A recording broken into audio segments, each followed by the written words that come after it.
Hi all, this is Abhay from Prepwise. 2024-ൽ CUET PG, IIT JAM, TISNET മുതലായ PG entrance exam target ചെയ്ത് prepare ചെയ്യാൻ ആഗ്രഹിക്കുന്ന ആളുകൾക്കായി Prepwise സംഘടിപ്പിക്കുന്ന free online workshop. കൂടുതൽ വിവരങ്ങൾക്കായി താഴെ കൊടുത്തിരിക്കുന്ന ഡിസ്ക്രിപ്ഷൻ ചെക്ക് ചെയ്യുക. ഡിസ്ക്രിപ്ഷനിൽ കൊടുത്തിരിക്കുന്ന ഫോം ഫില്ല് ചെയ്ത് എത്രയും പെട്ടെന്ന് രജിസ്റ്റർ ചെയ്യുക. Then രണ്ട് സ്റ്റേറ്റ്മെന്റ് തന്നിട്ടുണ്ട്. Under the provision of Article 352 of the Indian Constitution, the government could declare a state of emergency on grounds of external threat or a threat of internal disturbance. Once an emergency is proclaimed, the federal distribution of power remain partially suspended and all the other powers are concentrated in the hands of President. ഇതിൽ രണ്ടാമത്തെ statement തെറ്റാണ്. ഒന്നാമത്തെ statement എന്താണ് ശരിയാണ്. 352 എന്ന് പറയുന്നത് Indian കോൺസ്റ്റിറ്റ്യൂഷനിലെ എന്തുമായിട്ട് എമർജൻസിയുമായി ബന്ധപ്പെട്ടിട്ടുള്ള article ആണ്. അതിൽ ഫസ്റ്റ് സ്റ്റേറ്റ്മെന്റ് സെക്കൻഡ് സ്റ്റേറ്റ്മെന്റ് പറയുന്നത് federal distribution once emergency proclaimed emergency വന്നു കഴിഞ്ഞിട്ടുണ്ടെങ്കിൽ ഫുൾ അധികാരങ്ങളും പ്രസിഡന്റിൽ റെസ്റ്റ് ചെയ്യുന്ന പറയുന്നത് തെറ്റായിട്ടുള്ള സ്റ്റേറ്റ്മെന്റ് ആണ്. ദെൻ നെക്സ്റ്റ് ക്വസ്റ്റ്യൻ ബാബ സാഹേബ് ഭീമറാവ് അംബേദ്കർ കുറച്ച് പൊളിറ്റിക്കൽ ഹെഡ് തന്നിട്ടുണ്ട്, അതുപോലെ തന്നെ പൊളിറ്റിക്കൽ പാർട്ടിയും തന്നിട്ടുണ്ട്. Ambedkar is related with independent labour പാർട്ടിയാണ്. അംബേദ്കർ B.R. അംബേദ്കർ ആണ് ഇത്. ബാബ സാഹേബ് ഭീമറാവ് അംബേദ്കർ എന്ന് പറയുന്നത് he is related with independent labour party and AKG he is related with communist party of India and Shyam Prasad Mukherjee he is related with Bharatiya Jana Sangh and Rajagopalachari വിത്ത് സ്വതന്ത്ര party.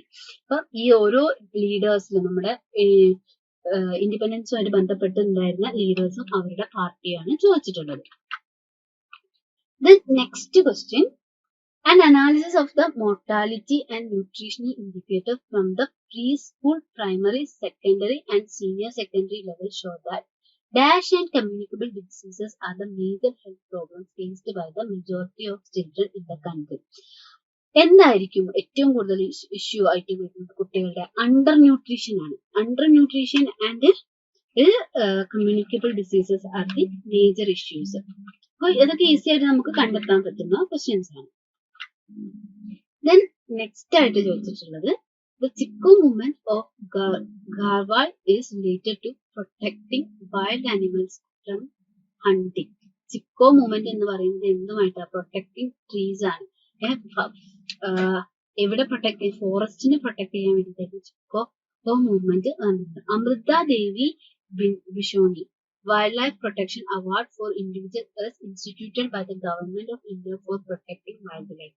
Second statement ശരിയാണ്, പക്ഷെ first statement ശരിയല്ല. So option 1 is false, but statement 2 is true ആണ് right answer. Then next ചോദിച്ചിട്ടുള്ളത് list the names of Gandhi prize. Gandhi prize കിട്ടിയിട്ടുള്ള ആളുകളെ chronologically order ചെയ്യാനാണ് പറഞ്ഞിട്ടുള്ളത്. അപ്പം ആദ്യമായിട്ട് ഗാന്ധി പ്രൈസ് കിട്ടിയിട്ടുള്ളത് രാമകൃഷ്ണ മിഷൻ ആണ്. രാമകൃഷ്ണ മിഷൻ എന്ന് പറഞ്ഞിട്ടുള്ള ഓർഗനൈസേഷൻ ആണ് Gandhi prize, Gandhi peace prize first കിട്ടിയിട്ടുള്ളത്. ദെൻ വന്നിട്ടുള്ളത് ബാബ ആംദെയാണ്.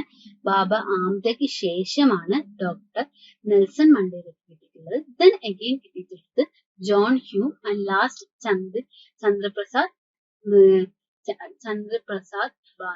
ബൗനാണ് കിട്ടിയിട്ടുള്ളത്. അപ്പം ഗാന്ധി പീസ് പ്രൈസിന്റെ ഓർഡർ ആണ് ഇവിടെ ചോദിച്ചിട്ടുള്ളത്. നെക്സ്റ്റ് ആയിട്ട് രണ്ട് അസേർഷൻ റീസൺ ടൈപ്പ് എന്ന ക്വസ്റ്റ്യൻ ആണ്. New education policy 2020 aims to pay for transformational reforms in school and higher education system in the country. And the second statement is today education is considered pivotal for social and economic development through development of human resources. അപ്പൊ ഈ രണ്ട് സ്റ്റേറ്റ്മെന്റിൽ ഏതൊക്കെയാണ് ശരി എന്നാണ് ചോദിച്ചത്. First statement പറയുന്നത് new education policy 2020 aims to pay way for transformational reforms in school and higher education. അത് ശരിയായിട്ടുള്ള സ്റ്റേറ്റ്മെന്റ് ആണ്. And today education is considered as pivotal for social and economic development through development of human resources. ഈ രണ്ട് സ്റ്റേറ്റ്മെന്റും correct ആണ്.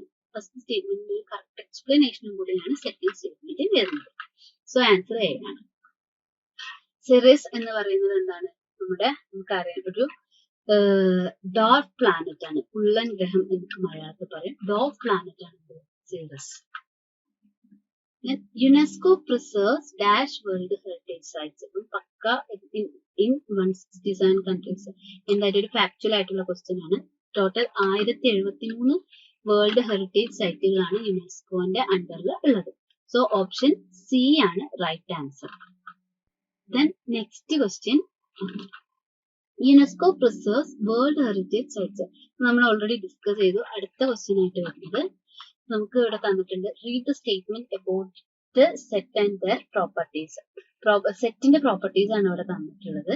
S is equal to സെറ്റിൽ വരുന്നതാണ് 1 2 3 4 5 is a set of order 5. അത് ശരിയായിട്ടുള്ള സ്റ്റേറ്റ്മെന്റ് ആണ്. അതായത് അതിൽ എത്ര എലമെന്റ്സ് ഉണ്ടോ അത്രയും എലമെന്റ്സ് ഉള്ളതിനെയാണ് നമ്മൾ അതിന്റെ ഓർഡർ ആയിട്ട് പറയുന്നത്. S is equal to 0 is a set of 0 order. അത് ശരിയല്ല. കാരണം 0 എന്ന് പറഞ്ഞ ഒരു എലമെന്റ് അതിലുണ്ട്. അത് ഒരു ഒറ്റ ഓർഡർ സിംഗിൾ ഓർഡർ ആയിട്ടുള്ള സെറ്റ് ആണ് പറയുന്നത്.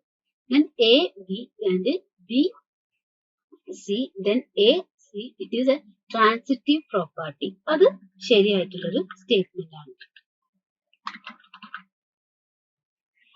Then A, B and B, A, it is a symmetric property. A യും B യും സെയിം ആണ്. അതുപോലെ തന്നെ B യും A യും സെയിം ആണെങ്കിൽ അതിനെ സിമെട്രിക് പ്രോപ്പർട്ടി ആയിട്ടാണ് കണക്കാക്കുന്നത്. And A, all A, B, it is a reflective property. അത് സ്റ്റേറ്റ്മെന്റ് ശരിയല്ല. ഓൺലി ഏതൊക്കെ സ്റ്റേറ്റ്മെന്റുകളാണ് ശരിയായിട്ട് വരുന്നത്? എ ശരിയാണ്. അതുപോലെ തന്നെ എ സി ഡി എന്നീ സ്റ്റേറ്റ്മെന്റുകളാണ് ഈ ക്വസ്റ്റ്യനിൽ ശരിയായിട്ട് വരുന്നത്.